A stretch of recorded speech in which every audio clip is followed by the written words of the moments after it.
Do you like to gamble? I don't gamble, really.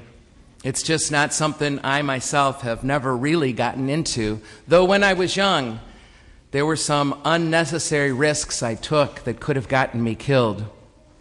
There were choices I made that didn't look ahead at the consequences, and there were times, quite frankly, those could have been fatal choices in the end. There's an old saying that says, when you're young, fear minus death equals fun. It's a great math problem. Somewhere in the back of your mind, can't you just hear Clint Eastwood saying, "Do you feel lucky? Do ya?" Though I don't gamble, I know what the phrase means when people say, "Put your money where your mouth is." It's their way of saying, you say it's true, you say you're confident that it's true, you think you're right, so put some money on that if you're so right.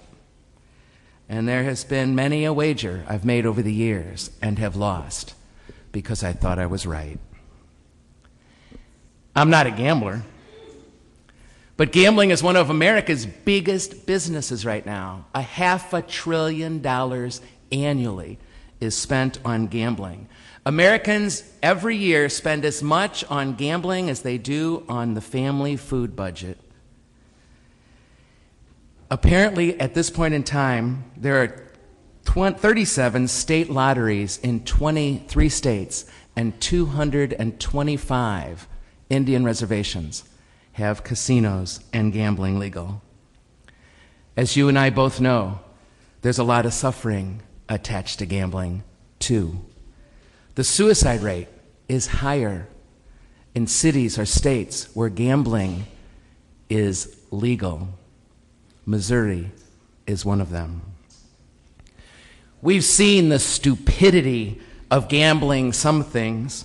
Go into the casino and spending too much money, the horse races and being obsessed with things like that. Online gambling has become huge. A couple of years ago, we had 2 grad students from the university who had debts of $30,000 on their credit card at the ripe old age of 26 because of online poker. It causes great suffering indeed, and it puts families at risks. And too many university students are over their heads at too early of an age because of gambling debts. There's other kinds of gambling too, though, that are just as stupid. How about when we get in a car with a relative or a friend whom we know was drinking way too much? That's stupid. How about when we think we can pull off an affair and not get caught? That's just stupid. I don't gamble, or so I thought, until I started thinking more about my life and the way I live. And when I read these readings, I began to see it a little differently than before. Maybe I gamble more than I thought I ever did. Jesus talks about gambling in the gospel story when he talks about these folks who were gambling, that they would be at the house they needed to get into that night before the master turned off the lights, locked the door, and went to sleep. They lost. Paul has been talking again and again about gambling in faith, that faith is always a gamble. He describes the story of Abraham, that paradigmatic story that defines 3 of the great religions of the world, as a gamble, that Abraham set out at an invitation into an unknown future, basing everything he had and everything he was on something he could not see. He gambled everything, Abraham did, Paul tells us. Not knowing for sure, just trusting. That's gambling. And Jesus tells us in the gospel, you know, there's a lot of ways you can live your life. Most of them very attractive. I want you to choose the least attractive one. You see that little door over on the side? It's not big and brassy. It's not the doors of a mansion. It's that little bitty door over there you can barely fit through. Trust me, he says, take that way. Jesus invites us to gamble on him and his wisdom and his direction. Listening to these readings, I realized I gamble too. It's the gamble of Abraham, it's the gamble of Jesus, and it is the gamble I choose.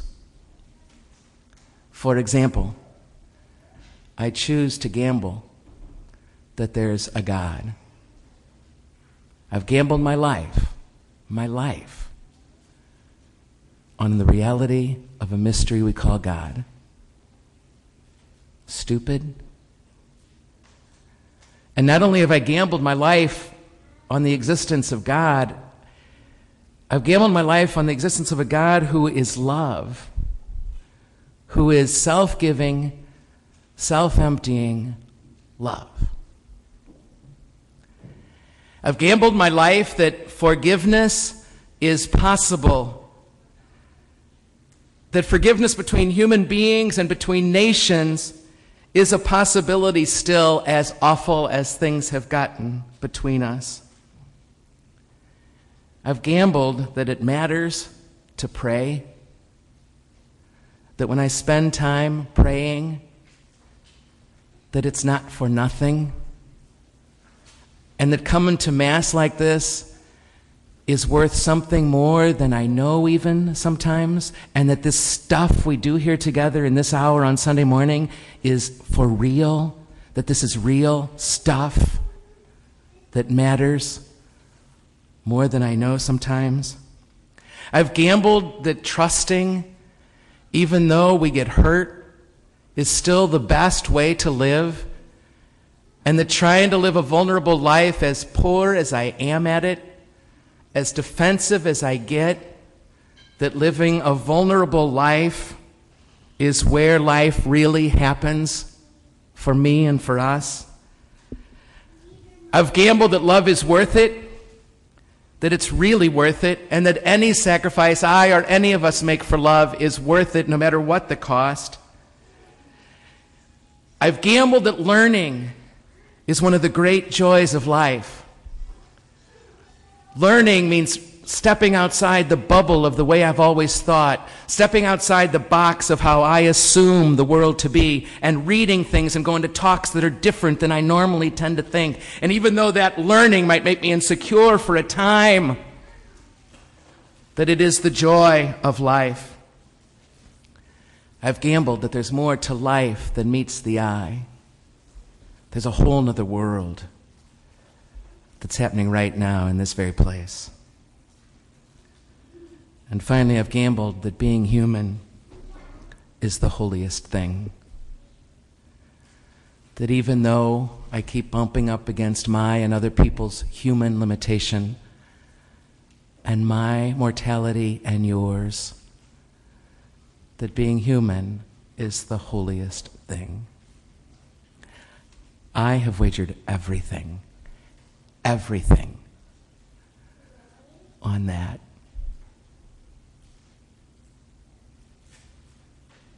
What have you gambled? It doesn't matter in the end what I've gambled my life, or I've put the chips of my life. What about you? What have you staked everything on? Where have you wagered everything? There's so many parents here this weekend that are gambling as they leave their sons or daughters behind. They're gambling that they did the best they could, that the values that worked for them and that mattered to them are somehow in their kids now as they leave them behind, and that they'll have communities like the Catholic Student Center here or Washington University that'll somehow nurture and sustain those values through these sometimes harrowing years. You parents have gambled a lot in parenting. As I look at the freshmen leaving their parents behind and their friends, and sometimes even their loves, they're gambling that Washington University in St. Louis, Missouri is a great place to grow, to become everything they can be in this world, their best self. That's quite a gamble, really.